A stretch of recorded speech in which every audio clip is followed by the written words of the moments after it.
Welcome to the Focus and Chill podcast, where we discuss productivity tactics that work for neurodivergent individuals.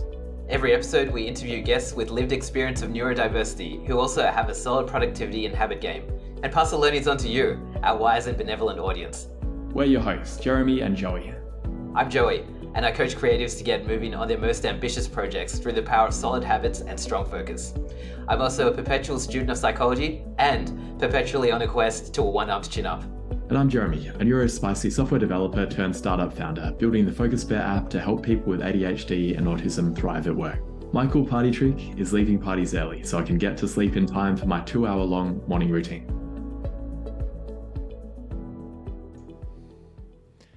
The Focus and Chill podcast is brought to you by Focus Bear, a focus enhancement app for ADHDers. That's adults with both combined autism and ADHD. I'm Jeremy, I'm an ADHDer myself. I'm the founder of Focus Bear and also one of the hosts of this podcast. I built Focus Bear for myself originally because I was constantly getting distracted by my phone and my laptop. I wanted a way to tame my ADHD monkey mind so I'd stop going down rabbit holes and actually get work done, but also get off my computer and my phone in the evening so I'd be able to sleep properly. It's working perfectly for me and it's helping a lot of ADHDs as well. I'd love for you to try it.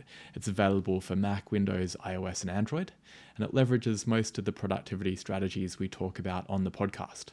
You can jump onto focusbear.io or just Google Focus Bear and try it out. Let me know what you think. Welcome to episode number 76 of the Focus and Chill podcast. We're thrilled to be joined by Clare Gibellini today. Clare is an ADHD woman who advocates for the inclusion of people with disabilities in Australia and internationally. She's the co-chair of the Oversight Council for the first National Autism Strategy and deputy chair of WA's Ministerial Advisory Council on Disability. Welcome to the show, Clare. Hey guys, thanks for having me. It's very exciting to meet you again. Yeah, I'm very excited to talk with you because I heard Clare speak at the International Society for Autism Research conference a few months ago and really loved the message around autistic researchers are kick-ass and autism researchers should listen to them more. And we should be leading the work that is about us, for sure. Yep. On that note, I'd be keen to hear about your own journey with being diagnosed with autism and what it was like before that and what you've learned as part of the process. Yeah, sure. Gosh, look, it's a long story. I'm very old. No, I'm just kidding. I grew up a military kid and I always knew that I was different and I never really understood why, but I moved so much. You didn't know if it was something else or it was just because you moved so much and all those sorts of things. Like I think I went to something like 14 different schools by the time I hit year 9, which is pretty significant, right?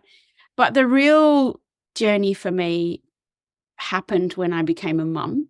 So I've got 3 children who are all neurodiverse and two of them are in their mid-20s now. And it was when our middle child was growing up, he was diagnosed with autism. And the older he got, I'm thinking to myself, that's me. The way that it's impacting on him it's me. Right? I'm feeling the same. I'm experiencing things the same. He's telling me the way that he feels about things and he's experiencing things. And I'm feeling the same. I went back to the doctor that diagnosed him because he's a very good masker. So he was a little bit tricky to figure out. And so I thought she clearly knows how to figure out tricky people. So I went and had some time with her and she's like, oh yeah, yes, definitely. Absolutely. I don't even need to go away and examine my notes because I can tell you right now. And it was really cool. I mean, I know that that's not everybody's experience, but it was really great for me to finally have something that made sense. And for my little family, getting that diagnosis and that understanding of where we belong has actually been really great because it's changed the way that I parent. It's changed the way that we all think about ourselves and, we're much kinder to ourselves as a family unit because of it now. So, yeah, I'm not going to sit here and say everything's been wonderful and it's all sunshine and rainbows because it's not. That was the real start of finally having a better understanding of who I was. Who I am. It's great that you were able to find a clinician or a psychologist or a pediatrician who was able to really validate the situation and notice the masked characteristics as well, because I imagine it might be quite common for them to miss certain traits. Yeah, particularly in women and girls. And I just need to acknowledge that I've got some extreme privilege in this situation, right? So I was really lucky to be able to afford the diagnosis and have the supports around me to go through that. And there is a certain element of privilege in that. And that's something that we're trying really hard to remedy through the autism strategy, which is a conversation for later. But yeah, I think it's important that I acknowledge that. Yeah, I know what you mean. I had a pre-diagnosis about 10 years ago and didn't follow through with a formal diagnosis because of the price tag, and only did that 2 years ago when I could finally afford the $3,000 to do it. Yeah, exactly. So yeah, I know how lucky I am. And you spoke about how it's not sunshine and rainbows, but things are better. What sort of changes have you noticed for yourself? Oh, look, it's actually had a really huge impact on my mental health in a good way. So I still have mental health conditions. They don't magically disappear with a label, but just in the way that I see myself and the way that I'm kinder to myself. I'm much nicer to myself than I used to be. As a kid growing up, you have that internal talk and you beat yourself up because you don't fit in, and how come I don't understand everything in the way that others understand it? How come they can do things and I just can't cope with it? All that sort of stuff. And without an understanding of why, you hold a lot of that inside and you think you're the only one, or you just think that you give yourself really awful names, which I'm not going to name on this show, but you give yourself really awful names. And so for me, that knowing that I belong to a wider community of people and that I'm not alone and that there's not actually anything wrong with me, I just am wired different. I think different. I do things different. I experience things different. But I'm not the only one who does, really gave me the permission to just change that talk and to change the way I see myself. And if something happened and I didn't cope, I don't go away anymore and go, I'm so awful, this is really bad, I can't do this, I'm terrible, etc., etc. Now I go, well, what was it? What was it that was missing? What can I prepare for next time? What can I ask for to make sure the next experience is better? It's not all about me. And it also changed my thinking around some of the advocacy stuff that I do, because this was all happening around the same time. I don't look at it as being a fault of me. It's the wider society is not built in an accessible, inclusive way. So yeah, it drives some of the work that I do there too. So yeah, I still have that horrible voice sometimes, but it's getting quieter. That's wonderful. Yeah, that felt the same, that there's a lot more self-acceptance now, that situations in the past, which I found really challenging and that I just thought there was something wrong with me. Now I realize that actually it's going to be hard to go to a pub and have a conversation with a lot of background conversations, and hyperstimulation can be challenging in situations like that. So lovely to not have to judge ourselves for it. Yeah, no, like when I travel now, I get very overwhelmed on planes, but I seem to spend half my life on planes. And I don't care if I've got every single stim thing under the sun, and I don't care if I can't hear anybody talking to me because I've got noise cancelling headphones on, and I don't care if I'm wearing non-fashionable comfort clothes. Whatever gets me through, and I'm all right with that. Absolutely. And speaking of being on planes, that's probably a good segue into the work projects that you're taking care of, the multiple different jobs that you have. So do you want to tell us about all of them? Yeah, I've got quite a few. My kids call me a hat rack because I wear so many hats. I'm really proud I work for Women with Disabilities Australia as a policy officer. So we get to do lots of policy work with government and submissions and representation of our members. But as you mentioned earlier, I'm also the co-chair for the National Autism Strategy. And I do, in my own right, sit on various government groups within the NDIS and a few other places and DSS, etc. But I'm really excited because following on from where we first met at INSAR, I've just been appointed as the chair for the National Disability Research Partnership, which is going to work to ensure that research in Australia in the future is disability-led and transformative for our lives. And it's really cool to me to have stood up there on that stage where we first met and challenge all of those people who were excluding autistic or neurodiverse folk from co-leadership to now going, well, I'm going to help to fix that now. So it's quite cool. So yeah, it's very exciting. It's a big responsibility. I'm a little nervous, but it's pretty cool. I was just going to say, like, talking about the big responsibility and wearing so many hats, which have a certain weight of responsibility with them each. How do you stop yourself from getting overwhelmed? Or like, I'd imagine if I was in your position, I'd get quite overwhelmed. Is that an experience that you have? And if so, how do you manage it? Yeah, it is sometimes, but this is where I think ADHD, the other part of my neurodiversity, serves me really well because it actually suits my working style to flit in. I'll do a little bit here and a little bit there and a little bit there and a little bit there. That works really well for me. It can be overwhelming and it can be tough at times when those things conflict and you're trying to prioritize different things.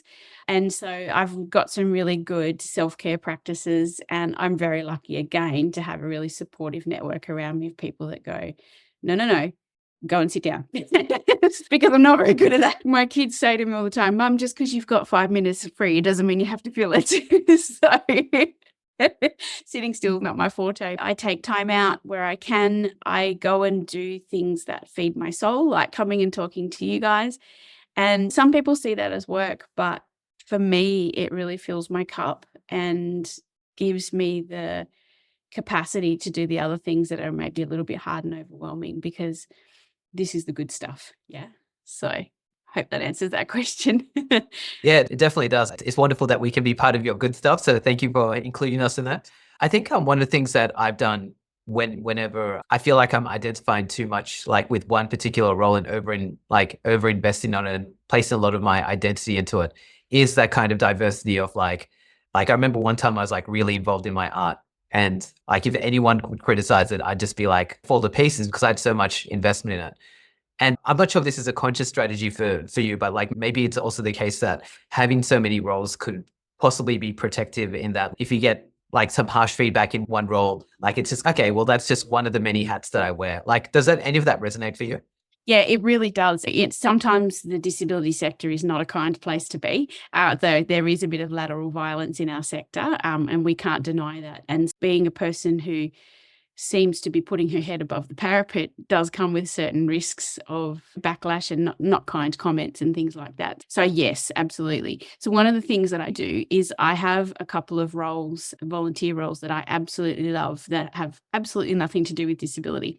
Because if you think about my life, I work in the space, I advocate in the space, many of my friends are part of the community, my family is part of the community, so I'm part of the community.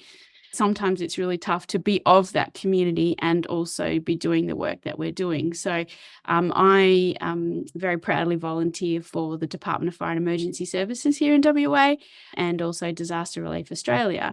And they're unconnected. They're unconnected to disability, and that's also really cool. And what I love about both of those roles too, and it comes back to that point about feeding my cup, or filling my cup, is sometimes in the advocacy space, you have to really play the long game, and it takes years and years to impact change.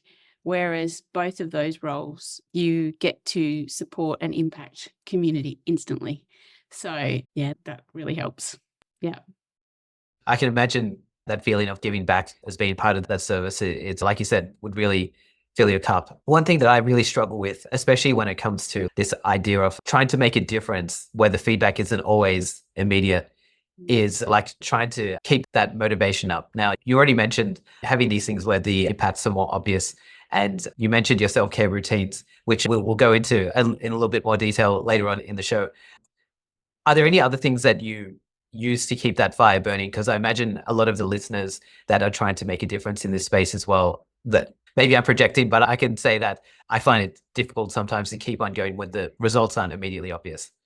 Yeah, look, it's a very difficult time to be part of the disability community at the moment. Can we just say it's reform after consultation, and things are not necessarily going our way. So it's been really tough, particularly the last 12 months.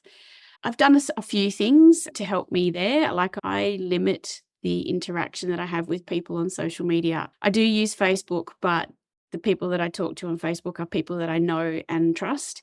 And I don't engage in places like Twitter and things like that because I find them personally too much they're not accessible platforms to start with, but I find them a little bit of a toxic space. So I just don't engage. And that's a way of protecting myself. And it also limits my exposure to some of that lateral violence that I know is happening, but I don't want to engage in it. Again, I've got good people around me. I've got mentors that I can support, that can support me, and I can message and go, I'm going to call you in 10 minutes and all I'm going to do is swear and carry on. And they're like, that's fine. Do you know what I mean? And then I also do make sure that I do, again, some of that stuff that's not connected. And I love to create. I love to crochet. I love to sew. I love to be in my garden. Unfortunately, I don't have chickens at the moment because Mr. Fox got them, but I love going and sitting outside with my chickens and hanging out with them and baking and all kinds of stuff. So yeah, you do have to have some stuff that feels good. I also really love going to the gym. One of the things that I have is a chronic health condition, pain condition. So going to the gym helps me cope with that. And yeah, those are some of the things that I do. I don't stop. It sounds like a really fun balance. Yeah. I was keen to hear more about the new role in terms of what it will lead to. You were saying that the goal is for more disability-led research. Does that mean more peer researchers being involved, or what will it look like in your ideal world? Yes. So all of those things. It'll be looking at funding for research that's led by us for us.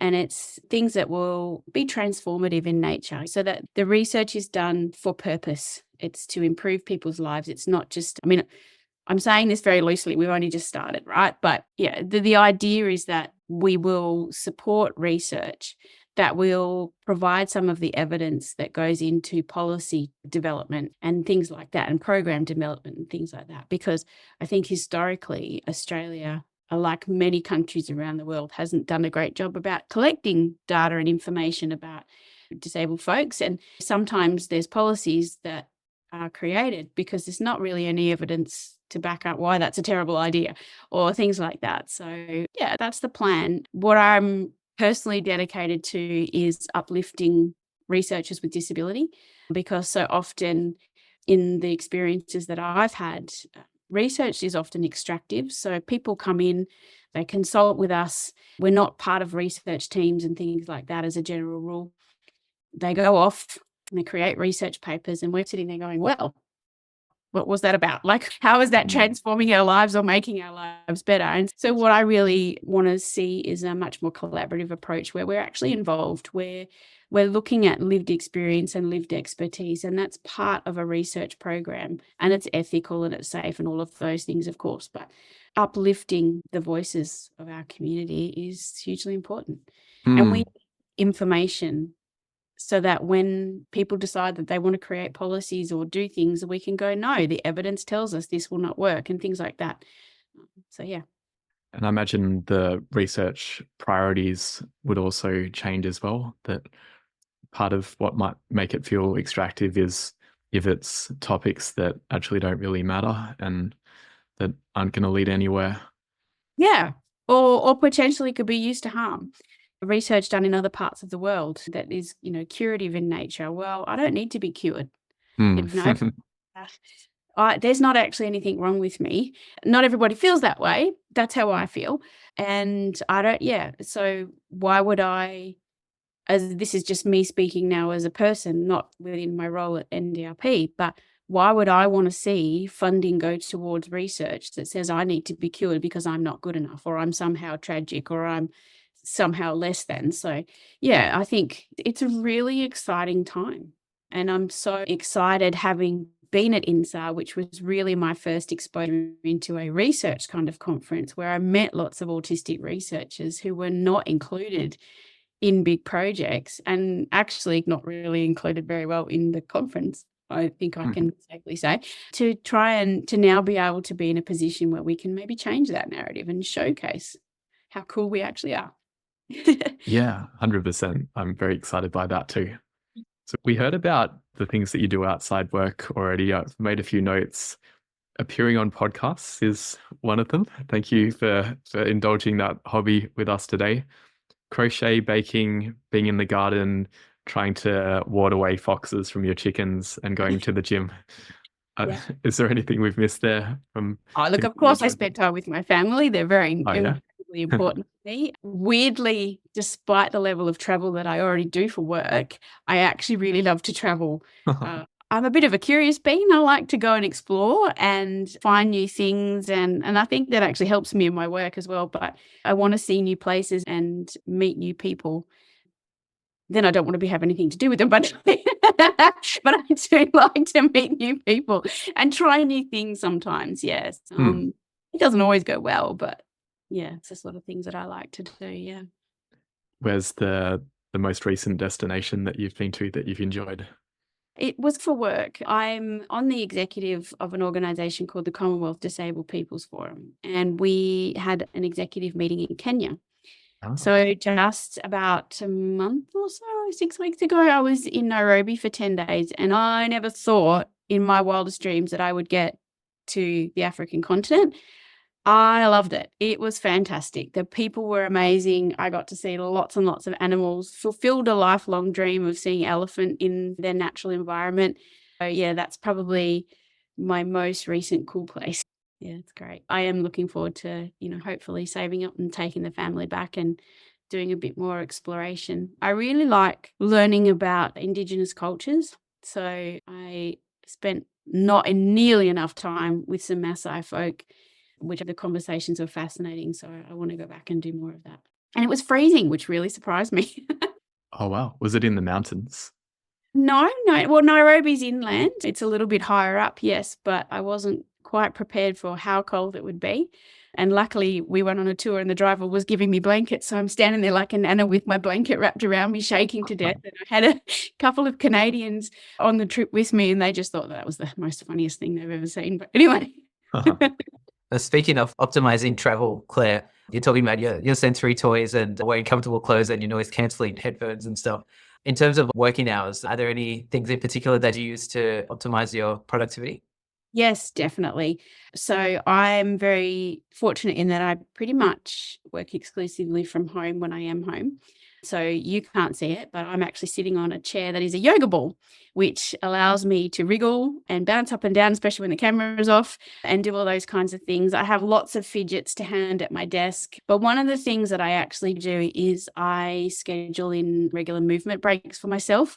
Like I said, I do like to go to the gym, and one of the things that I do is weights, and doing the weights actually helps with my ADHD symptoms. It's a calmative thing for me. So if I get the chance and there's not a meeting, I'll go in the middle of the day and then come back and just keep working. So yeah, I have lots of things, lots of fidgets all over the place, and some nice smelling candles, which I don't always like, but sometimes I do. And I try to make my workplace as comfortable as possible. The great thing about working from home is I hate shoes, so I don't have to wear shoes because no one can see, right? So I don't have to think about the fact that my toes are touching the end of my shoes in the middle of a meeting and stuff like that. They're just not on. So it's great. I totally feel that. I guess I find it difficult to emphasize with people. Sorry, I guess see where people are coming from that work from home, but they still feel the need to get into work clothes, even wear shoes, because it makes them feel like they've got their head in the game. I guess I can understand it, but I'm just not like that. I think you're similar, right? I am. I mean, sometimes depending on what I do, like this is probably my most casual, but I will be business on the top, the hair done, the earrings, maybe not the makeup, because Zoom has really great beauty filters. Everyone. So I don't worry about that so much, but I get to be comfortable. So I'm not concentrating on uncomfortableness of clothes and sensory issues. So I think actually it makes me slightly more productive and more engaged in some of the meetings that I'm in, because I'm not there thinking. I really hate when my socks touch my toes, right? Everybody just watches me put my shoes on and it's the funniest thing you've ever seen. And I don't care. But I'm not sitting there completely ignoring you because my socks are touching my toes and I can't concentrate. And it's not very great office etiquette to say, can we just hang on a minute and pull your shoes off and fix your socks? So I'm completely gotten away with that. And the other thing that I do, which is really cool, is I'm not the kind of person who can take notes and concentrate on what you're saying at the same time, because I'm concentrating on the notes that I'm taking. Where possible, I let people know that I'm using a live transcriptor, and if they're comfortable with it, that's what I use so that I get to be fully engaged, and then I can go back later and just check things and remember the actions I said I'd commit to and all those kinds of things. It just takes a little bit of the pressure off me in that respect. And yeah, I am a bit of a tech fan because it helps me in a lot of ways. Nice one. I guess like we both agree on the idea of not necessarily having to wear the clothes to get in the zone. Are there any like other types of productivity advice that gets thrown around that you possibly don't agree with or that hasn't worked with you? Yeah, I think with the advent of Zoom and things like that, people have got into the habit of back to back to back to back meetings. Like you hang up from one and you go into another. And for someone like us, that doesn't give us the chance to absorb what happened, recalibrate, reset, because it's a subject shift a lot of the time, right? So we don't get the chance to do that. And I saw a story just a little while ago that really scared me a little bit, was where one of the governments in the eastern states kind of said all of the public sector workers now have to come back to the office. So that really worries me, right? Because there's so many people, not just people with disability, who are going to be disadvantaged by that. And I worry about that push, because what I know is that these kind of settings have really opened up opportunities for so many people. What really works well for me is being able to be my authentic self and do that switching between tasks and things like that. Whereas other people have said to me, no, I just need you to focus on this today. Let me know how that goes for you. It's not going to happen, right? I need to look at other things. And yeah, I think I'm pretty fortunate in the work that I do. Well, one of the things that I find really difficult is when somebody sends you an email and they're not clear about what they actually want. Certain types of language that have crept into our workspace that isn't really specific. And I'm sometimes left going, I don't even know what you just asked me, because you've used all this jargon and words, and I'm going, I don't even know what that means. So can you just give it to me specific? What are you looking for? When are you looking for it by? And let me know how that happens. I'm doing a piece of work at the moment, and we're starting on a piece of advice from scratch. And that's really hard for me because I don't know what format it's supposed to be in. So I can't formulate my thinking and the work because I'm stuck on what's it supposed to look like. When people give you clear expectations of set it out like this, or use this template, or this is exactly what I want, that's a lot easier for me. Hmm. Don't always get it. But I'm also old and cranky and not afraid to ask for it. Yeah, I know what you mean. Some of the office jargon is very unhelpful, and some of the expectations are very unclear. Being asked to just touch base and let's operationalize this template and Don't forget to it's synergize. actioned. Don't forget to synergize. Yeah. The other thing that I find is really difficult in some spaces, there's this expectation even to have the camera on. So I read a while ago, there was a piece of research done around the impact of video conferencing on divergent people. And it actually does still take quite a lot of social capital for us to be involved, because one of the things that we rely on is other people's body language and other people's facial expressions and things like that. And when we can't get that, we spend our whole life or that whole meeting figuring out if we're trying to fit in, whether that's subconsciously or consciously. So it actually does require more social capital for us. When I go to meetings where if there's a statement made at the beginning in the housekeeping, everybody keep their cameras on, instantly I'm going, oh boy, please no. Again, recognizing extreme privilege, I have reached the level where I can go, actually, no, I need it off. And these are the reasons why. But somebody starting out in their career might not be that comfortable doing that, So I think there's a bit of an onus on leadership to think about accessibility a bit more. Yeah, 100%. Well, you talked about taking regular movement breaks before. We're going to take one now.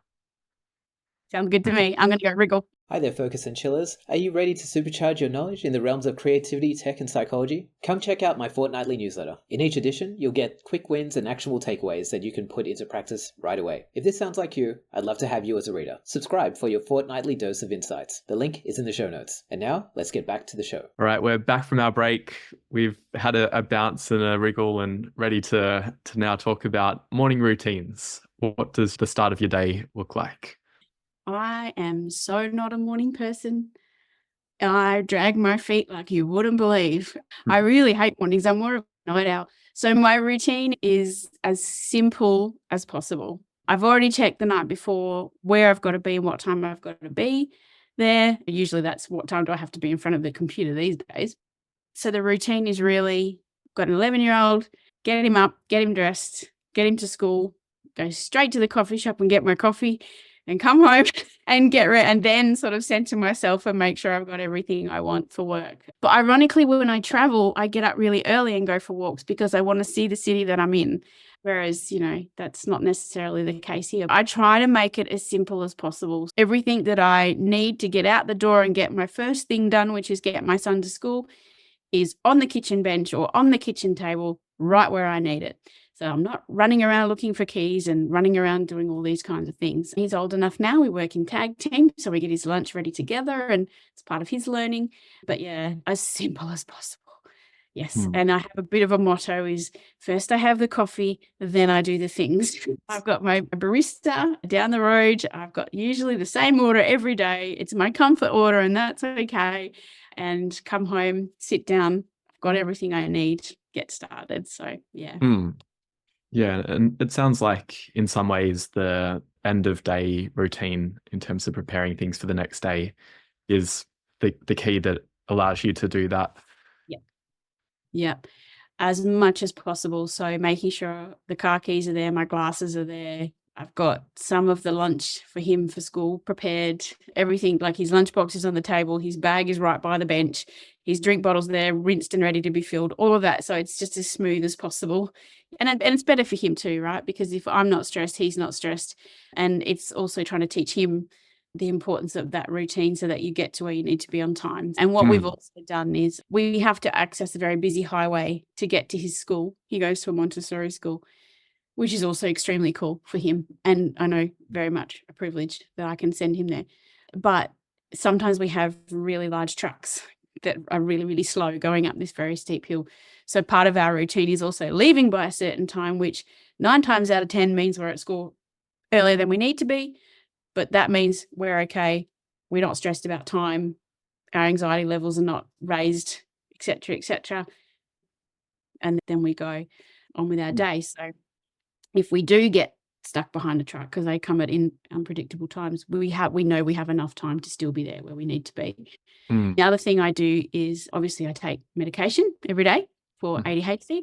It's actually here on my desk because I sit here and it's right in front of my face. So rather than be on a kitchen bench or be in a medicine cabinet, I say to my doctor all the time, the worst thing that you as a medical community could have ever done was develop medication for a bunch of people who never remember to do things that we have to take every day. So for me, I've got it sitting on my desk. On the topic of remembering to do things, how do you remember to do all the things the night before? I'm not a parent yet. I'm hoping that will happen in the future. And I'm thinking, how would I remember to do the drink bottle and all of those other things that you mentioned? Do you use a checklist or it's up there? Yes, absolutely. I use a checklist. I have an app that is a habit tracker and it has the list in there. And one of the things that we do really well is use our calendars. We've got things that get plugged into the calendars so we get reminders. I often set, if there's something special at school, I try wherever possible, or sometimes my other half does it for me, is programming a reminder the day of or the day before so that I know to get that stuff ready that night. We rely heavily on technology actually to keep us on track. But yeah, definitely checklist. I mean, some of the basics now. I've been doing this for a while. I've got 2 kids in their 20s and one who's 11. So school's been a big part of my life for quite a long time. So, I'm used to it. But some of the other things, yeah, definitely checklists. Yeah. And checklists that are not boring. I know that sounds really weird, but there's something to be said for when you gamify something and you get a little star or a little reward or something like that. Even at 47, I don't mind that.